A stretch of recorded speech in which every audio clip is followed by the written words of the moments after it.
और मैया के रोते हुए आवाज को गिद्धराज जटायु जी सुनते हैं और बोल पड़ते हैं जटायु जी, ये आवाज तो कौशलपुरी महाराज दशरथ की बधू का है। और ऐसे हमारे रहते हुए हमारे क्षेत्र से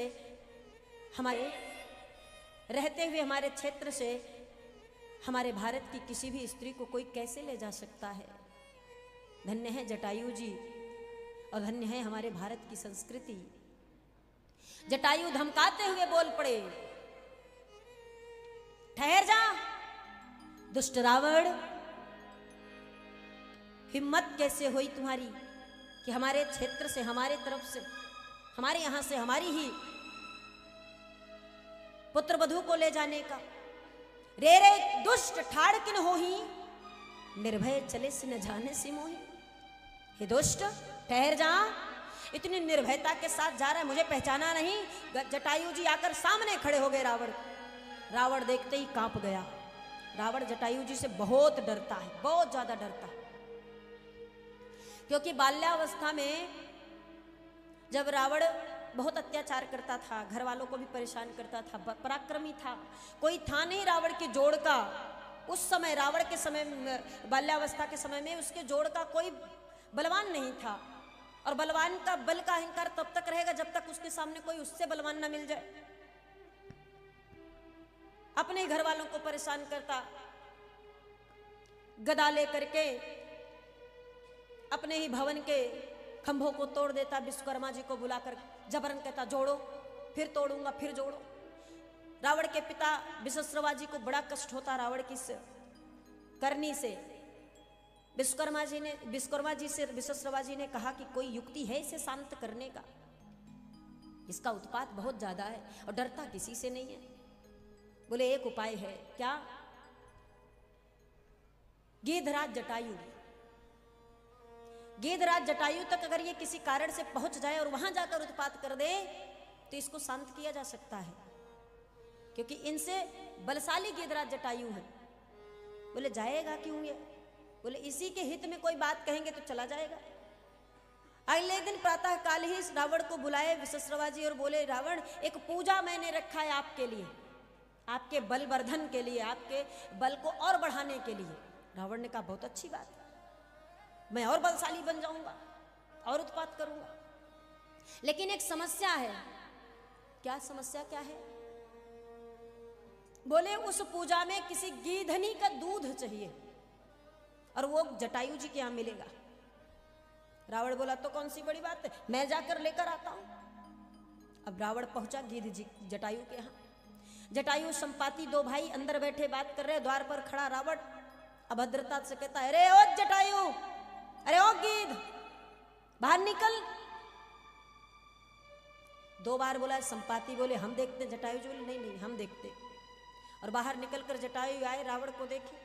जटायु पूछते हैं कौन है भैया, क्या बात है? अरे छोड़ो, हाल चाल मत पूछो, जिस काम के लिए आए वो काम करो।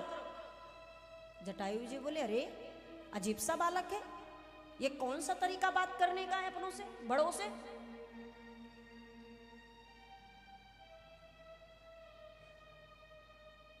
रावण ने कहा मुझे गीधनी का दूध चाहिए, मेरे घर पूजा है और चाहिए दो मुझे।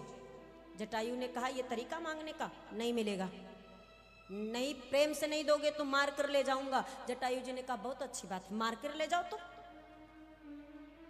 आओ, मारो और ले जाओ फिर। और जैसे ही रावण प्रहार करने चला जटायु पर, जटायु जी ने रावण के पैर को पकड़ा और पकड़ करके 2 4 10 चक्कर लगाए और लगाकर ऐसा छोड़े कि सीधा लंका में जाके रावण गिरा महाराज। और कुछ दिन बाद जब आंखें खुली तो बिस्तर पर पड़े पड़े बस एक ही नाम जटायु जटायु जटायु। विश्वश्रवा जी देखे कि ये डर गया है। अब जब भी कोई उत्पात करे, जैसे ही बदमाशी करना शुरू करे तो जैसे हमारे आपके यहाँ माताएं नहीं डराती हैं, ऐसे ही विश्वश्रवा जी डराए, हे रावण जटायु आ जाएंगे, ये काम करोगे तो जटायु आ जाएंगे। तो रावण गलती नहीं करता, शांत हो जाता। रावण का बचपना था, जटायु की युवानी थी, लेकिन अब रावण की युवानी है और जटायु का बुढ़ापा है, स्थिति बदल चुकी है। फिर भी जटायु को देखकर रावण कांपने लगा, ये तो वही है जिसका भय मन में रहता है, वो निकलने वाला नहीं है। जटायु को देखते ही रावण कांपा और जटायु ने नोच नोच करके रावण को आघात कर दिया, अपने पंजों से, चोंच से मार मार के आघात कर दिया। लेकिन जटायु जी कर क्या सकते थे? एक तो वृद्ध और रावण पराक्रमी युवा, और ऊपर से एक पक्षी का बल अगर आकाश में उड़ रहा है तो उसका पंख ही है। और रावण ने अपने चमचमाते चंद्रहास तलवार से जटायु जी के पंख को काट दिया, और पंख कटते ही जटायु धरती पर आकर गिर पड़े, तड़पते हुए धराधाम पर आकर गिर गए और रक्त से लहूलुहान और भूमि पे लथपथ अवस्था में जटायु जी पड़े हैं। और रावण मैया किशोरी जानकी जी को लेकर के फिर आगे बढ़ गया, चला गया। भगवान हमारे जानकी जी को खोजते हुए आ रहे थे और खोजते खोजते भगवान वहां पहुंच गए जहां जटायु जी रक्त से लहूलुहान होकर के धरती पर पड़े थे।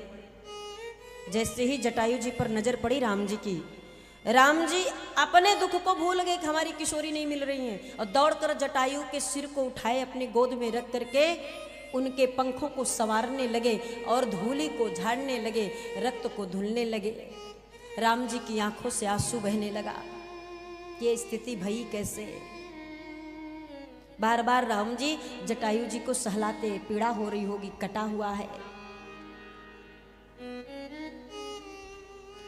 और महाराज जटायु जी दीन भाव से भगवान को देख रहे हैं। क्या आप हैं कौन? कौशल नंदन दशरथ नंदन राम जी। यह देखकर जटायु आनंदित भी हैं और लज्जित भी हैं। सुधारत पंख जटायु की धूरी जटायु से धारी, बारहे बार सुधारत पंख जटायु की धूरी जटाओं से धारी, जटायु की धूरी जटाओं से धारी, जटायु की धूरी जटाओं से धारी। भगवान के आंखों से आंसू गिर रहा है और पूछते हैं आखिर आपकी ये स्थिति भई कैसे, किसने किया? जटायु जी कहते हैं प्रभु जो भी घटना घटी थी सारा वृतांत तो भगवान को सुना दिए, और कहते मैं लज्जित हूं इस बात से कि मैं जानकी जी को बचा नहीं पाया, लेकिन भगवान ने कहा कि आपने अपने इस शरीर को परोपकार में लगा दिया। ये परम धर्म इस शरीर का था और सबसे बड़ा धर्म आपने परोपकार का किया है। मैं बहुत प्रसन्न हूं। भगवान खुद कह रहे हैं पर हित बस जिनके मन माही, तिन कहूं जग दुर्लभ कछु नाही। जो अपने जीवन में परोपकार को धारण करके रखता, दूसरों के लिए सदैव तैयार रहता है, उनका भला करने के लिए, उनकी मदद करने के लिए। जरूरी नहीं लाखों से मदद किया जाए, एक समय भोजन भी करा के मदद कर सकते हो किसी भूखे का, निर्वस्त्र को वस्त्र पहना के भी मदद किया जा सकता। परमात्मा ने अगर इस योग्य बनाया है तो करना चाहिए। भगवान ने कहा जो दूसरों के हित में कार्य किया करते हैं, दूसरों का भला किया करते हैं, उसका भला अपने आप परमात्मा करता है। वो दुनिया का सबसे बड़ा धर्म निर्वहन कर रहा है। जटायु जी आपने किया है और आपके इस परोपकार का फल मैं आपको वरदान के रूप में देता हूं। क्या? तनु तजितात जाहु मम धामा, देव काह तुम पूर्ण।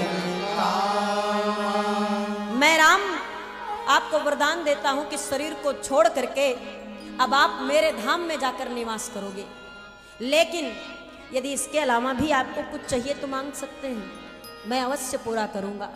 जटायु जी ने कहा बस एक चीज चाहिए। क्या? आप अपने उस विशालतम स्वरूप का दर्शन करा दीजिए, उस दिव्य स्वरूप का दर्शन करा दीजिए, उसके बाद मैं अपने प्राण को छोड़ दूंगा। भगवान जटायु के कथनानुसार चतुर्भुज स्वरूप को धारण किए, हाथ में गदा शंख पद्म चक्र लेकर के, स्वर्णिम आभा के साथ, तेज पुंज के साथ, चमचमाता हुआ स्वरूप, बड़े बड़े कजरारे नेत्र, घुघराले लट लटके हुए, चिकन कपोल, लाल अधर, भगवान के उस दिव्य स्वरूप का दर्शन लाभ प्राप्त करते हुए, स्तुति करते हुए जटायु जी अपने प्राण को छोड़ते हैं।